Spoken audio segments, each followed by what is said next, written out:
Hoje nós faremos aqui, meus caros irmãos, um pequeno lançamento dessa obra, Conviver para Amar e Servir, que vem ser um referencial para nós, trabalhadores da área de assistência social, para conhecer essa nova visão e principalmente para implantar essa nova visão dentro dos trabalhos que nós temos nas casas. Lá na Quarta URI nós temos um grupo de estudos que vem estudando essa obra já desde o final do ano passado, nos reunimos mensalmente, porque é importante que todo trabalhador conheça, e essa obra aqui ela é para todo trabalhador espírita, não apenas para assistência social, porque todos nós, em algum momento dentro da casa espírita, fazemos uma assistência social, que não é mais hoje prover alimento, proteção, roupas, enfim, é muito mais, né? O trabalho de assistência social vai muito mais além disso tudo. Então, essa obra, com esse título fantástico, Conviver para Amar e Servir, vem mostrar essa necessidade de nós, de fato, convivermos todos dentro da casa espírita, dentro do trabalho assistencial, para a gente poder fazer um trabalho, de fato, de atendimento de assistência social espírita. Então, eu convido aqui os autores dessa obra, o Helder Bosca, que é o nosso vice-presidente da assistência social da FEC, o companheiro Reinaldo Pontes e a Sônia Parolin, para que simbolicamente façam esse lançamento da obra. Nós rapidamente nos dividimos ali, quem vai falar um pouquinho do quê, muito brevemente, né?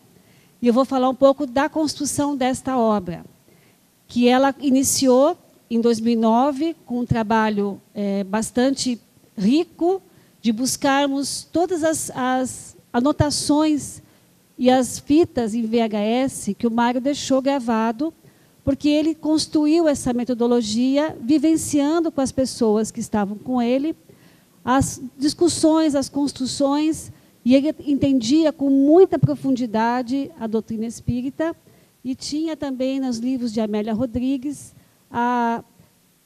o roteiro de como Jesus caminhava entre aqueles que o buscavam.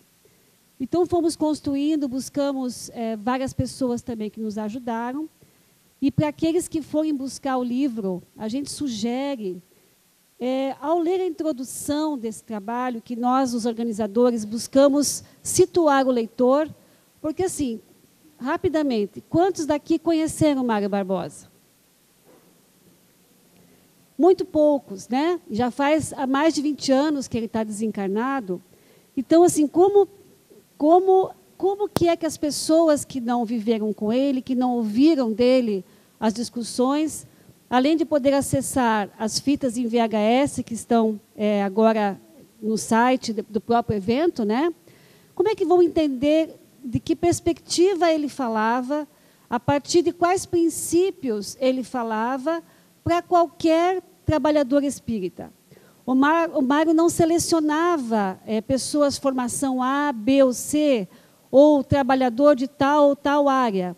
Ele falava para todos os corações, buscando os princípios básicos que alimenta e que estrutura esta metodologia. Então, para aqueles que tiverem interesse, na introdução, eu vou ser bem rápida e bem didática. Nós pontuamos 4 itens que são basilares para o entendimento a partir de qual ponto de vista que o Mário entendia esse trabalho, de como Jesus estava e vivia e convivia e passava a sua mensagem de amor em torno daqueles.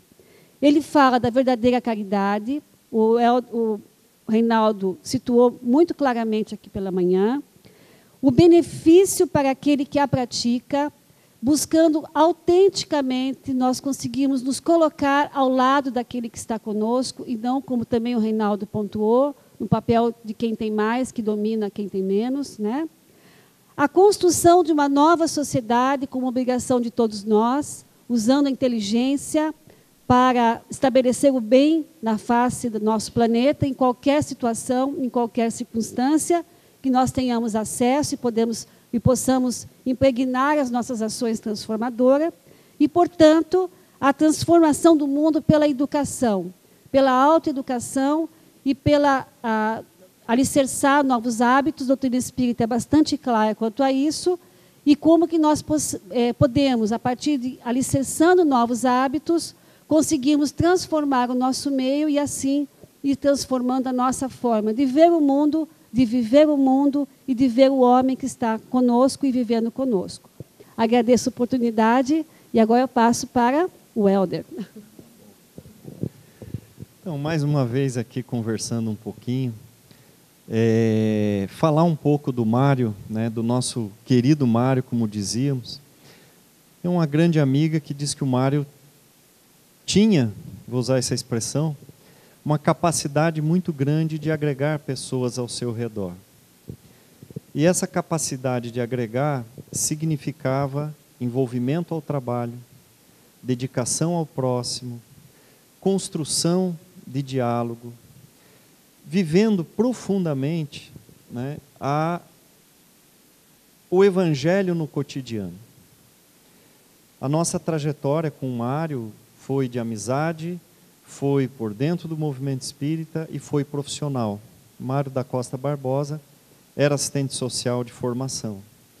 E eu estou usando essas expressões, era, para nós que convivemos do período que ele teve encarnado aqui conosco. Ele desencarnou em setembro de 90, então já faz um tempinho também, mas com uma grata satisfação, porque essa capacidade de agregação de pessoas, e não em torno dele como uma figura central, mas da disponibilidade de, à luz da doutrina, convivermos e aprendermos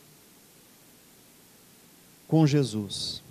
E talvez esse tenha sido o grande ensinamento que o Mário nos deu, de uma forma extremamente crítica e extremamente dialogada.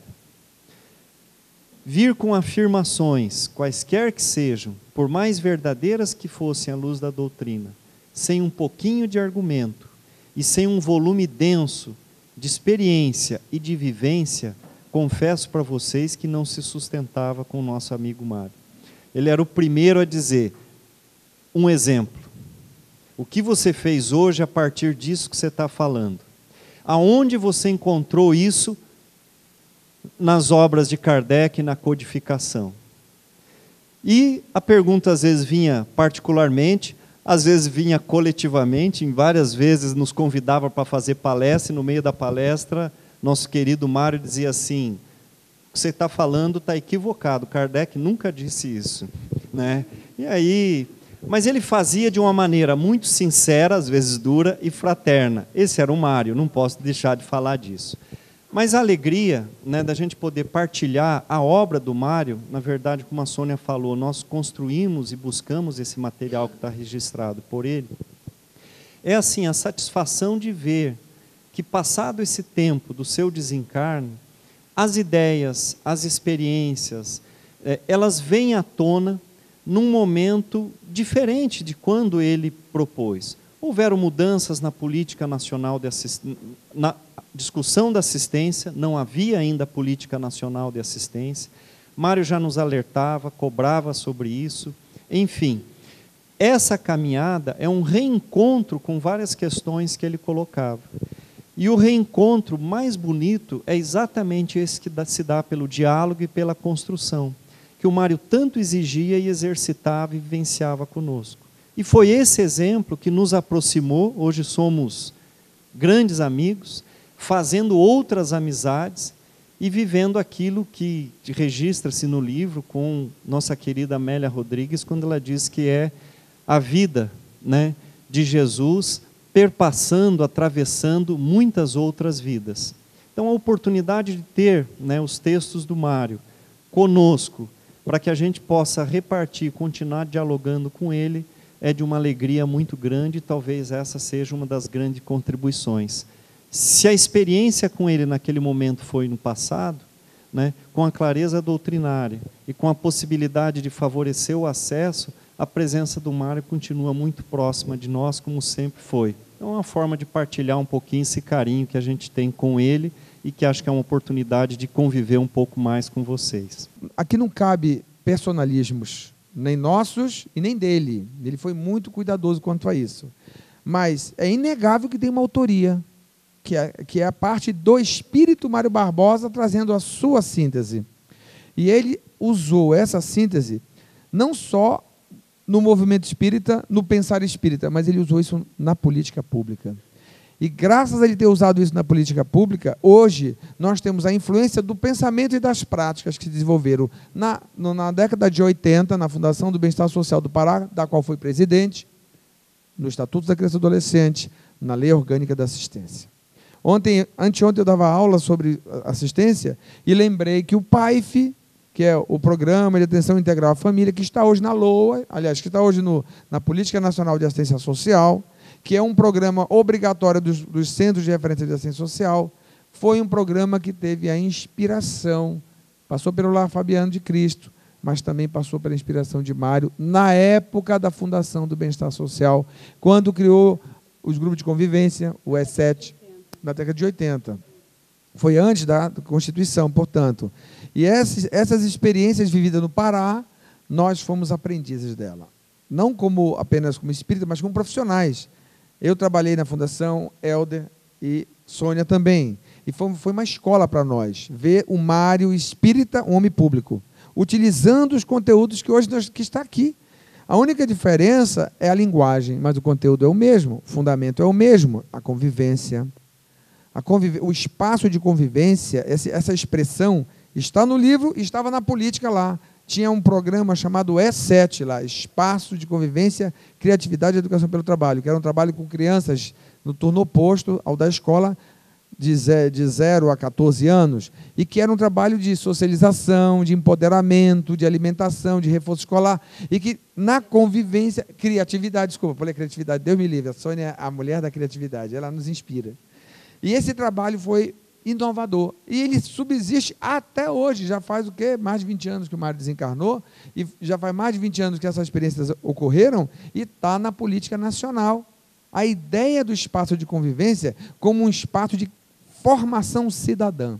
Esse trabalho ele tem esse objetivo, reavivar na memória experiências que falam não só da assistência social, mas falam da educação, da mediunidade, da convivência entre nós espíritas, porque parece que convivência é só para os outros, né? Para o evangelizando, para o assistido, para o cidadão que vem. Não é, na verdade, começa com a gente.